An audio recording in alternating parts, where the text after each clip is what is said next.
తమిళ ప్రేక్షకులకు సుపరిచితుడైన విజయ్ యాంటోనీ నకిలీ డాక్టర్ సలీం సినిమాలతో నటుడుగా నిర్మాతగా పరిచయం అయ్యాడు. ఈ రెండు సినిమాలు తమిళ్లో విజయ్ యాంటోనీకి నటుడిగా మంచి పేరుని, నిర్మాతగా మంచి లాభాలను తెచ్చిపెట్టాయి. అయితే తెలుగులో మాత్రం ఓ మోస్తారు విజయాన్ని దక్కించుకున్నాయి.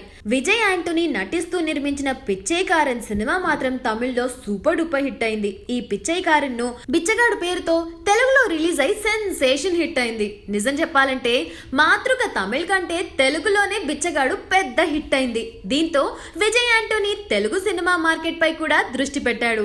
విజయ్ యాంటోనీ సినిమాల పట్ల ప్రేక్షకుల్లో ఆసక్తి నెలకొంది. దీంతో విజయ్ యాంటోనీని సైతాన్ సినిమాను భేతాళుడు పేరుతో తెలుగు తమిళ్లో ఒకే రోజున ప్రేక్షకుల ముందుకి తీసుకొచ్చాడు. మరి భేతాళుడు విజయ్ యాంటోనీని ఎలాంటి విజయాన్ని తెచ్చిపెట్టిందో తెలుసుకోవాలి అంటే ఈ రివ్యూ వినాల్సిందే. ఈ సినిమా స్టోరీ వచ్చేసి హైదరాబాద్ లో ఒక ప్రముఖ సాఫ్ట్వేర్ కంపెనీలో పనిచేసే దినేష్ అంటే మన హీరో విజయ్ యాంటోనీని అనాథ అయిన ఐశ్వర్య అంటే మన హీరోయిన్ అరుంధతి రాయ్ని పెళ్లి చేసుకుంటాడు. పెళ్లైన కొన్ని రోజులకే దినేష్ కి కొన్ని విపరీతమైన శబ్దాలు వినిపిస్తూ ఉంటాయి. ఎవరో జయలక్ష్మి తనను వెంబడిస్తున్నట్టు, ఎవరితో గొంతు తనను ఆత్మహత్య చేసుకోమని ఇన్స్పైర్ చేస్తున్నట్టు అనిపిస్తూ ఉంటుంది. అప్పటి వరకు బాగానే ఉన్న దినేష్ ఉన్నట్టుండి పిచ్చోడ్లా బిహేవ్ చేస్తుండడం తల్లిని భార్యని భయపెట్టిస్తాయి. మరి ఆ తర్వాత ఏం జరుగుతుంది, అసలు ఎందుకు దినేష్ అంత పిచ్చివాడ్లా ప్రవర్తిస్తూ ఉంటాడు, దీనివల్ల తన తల్లి భార్య ఎలా ఎఫెక్ట్ అవుతారు, అసలు దీని అంతటి వెనకాల ఎవరున్నారు అనేది తెలియాలి అంటే భేతాళుడు సినిమా చూడాల్సిందే. ఇక ఈ సినిమా ప్లస్ పాయింట్స్ విషయానికి వస్తే Vijay Antony, Arundhati Roy acting, background score and cinematography. Minus points విషయానికి వస్తే screenplay, slow narration, editing and tunes కూడా సరిగ్గా లేకపోవడం. పర్ఫార్మెన్సెస్ పరంగా చూసుకుంటే విజయ్ యాంటోనీ ఎప్పట్లాగానే కొత్తదనం ఉన్న సబ్జెక్ట్ ని సెలెక్ట్ చేసుకున్నాడు.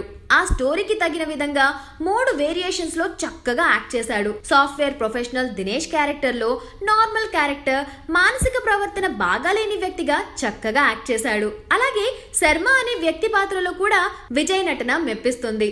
అరుంధతి రాయ్ కూడా జయలక్ష్మి, ఐశ్వర్య అనే 2 షేడ్స్ ఉన్న క్యారెక్టర్స్ లో చాలా బాగా యాక్ట్ చేసింది. లుక్ పరంగా అంతగా అట్రాక్ట్ చేయలేదు సరికదా, బాగా బొద్దుగా కూడా కనిపించింది. మీరా కృష్ణన్, చారు హాసన్, వైజీ మహేంద్ర, కిట్టు, విజయ్ సారథి, మురుగ్ దాస్ ఇంకా ఈ సినిమాలో యాక్ట్ చేసిన వాళ్ళందరూ కూడా వాళ్ళ క్యారెక్టర్స్ కి న్యాయం చేశారు. ఇక టెక్నికల్ గా చూసుకుంటే దర్శకుడు ప్రదీప్ కృష్ణమూర్తి మెడికల్లో జరిగే తప్పిదాలను చాలా థ్రిల్లింగ్ గా చూపించాలనుకున్నాడు. స్టోరీకి తగిన విధంగా క్యారెక్టర్స్ ని, వాటి తీరుతెన్నులను రాసుకున్న తీరు చాలా బాగుంది. కానీ వాటిని స్క్రీన్ పైన ప్రెజెంట్ చేసిన విధానమే బాలేదు. స్క్రీన్ ప్లే ను గ్రిప్పింగ్ గా రాసుకోలేదు. ఫస్ట్ హాఫ్ లో హీరో హీరోయిన్ క్యారెక్టరైజేషన్స్ అండ్ వాళ్ళ ప్రెజెన్స్, హీరోకి ఎదురయ్యే చిత్రమైన పరిస్థితులను చక్కగా చూపించాడు. అసలు కారణం ఏంటో తెలుసుకునే సందర్భం వరకు అంటే ఇంటర్వెల్ బ్లాక్ వరకు సినిమా థ్రిల్లింగ్ గానే సాగింది. అక్కడి నుండి సినిమాను ఆసక్తికరంగా నడపడంలో డైరెక్టర్ ఫెయిల్ అయ్యాడు. ముఖ్యంగా శర్మ క్యారెక్టర్ ని డైరెక్టర్ బలంగా రాసుకోలేదు. అలాగే అసలు కారణాన్ని విశ్లేషణాత్మకంగా వివరించలేకపోయాడు డైరెక్టర్ ప్రదీప్. సినిమాకు సంగీతం అందించిన విజయ్ యాంటోనీ ట్యూన్స్ ఒక్కటి కూడా ఆకట్టుకోలేదు. బ్యాక్గ్రౌండ్ స్కోర్ మాత్రం చాలా బాగుంది. ప్రదీప్ కలేపుద్దర్ సినిమాటోగ్రఫీ అట్రాక్టివ్ గా ఉంది. సినిమా వ్యవధి తక్కువగా ఉన్నా కానీ సినిమాను ఎక్కువసేపు చూస్తున్నట్టు అనిపించింది. భాష్యశ్రీ సాహిత్యం, సంభాషణలు అస్సలు బాలేదు. వీరసెంథిల్ ఎడిటింగ్ కూడా అంతంత మాత్రంగానే ఉంది. మొత్తం మీద సగటు ప్రేక్షకుడిని భేతాళుడు మెప్పిస్తాడా అనేది చూడాలి. బాటమ్ లైన్, భేతాళుడు పర్వాలేదు అనిపించే thriller. So I'm going with 2.75 stars. మీరు కూడా ఈ సినిమా చూసినట్టయితే మీరు ఎన్ని స్టార్స్ ఇస్తారు, మీకు ఎంత బాగా నచ్చింది ఈ సినిమా అనేది కింద కమెంట్ బాక్స్ లో పోస్ట్ చేసేయండి. Thank you so much for watching and please subscribe. Hi, this is Sivakarthikeyan. Check out my exclusive updates on IG Telugu YouTube channel.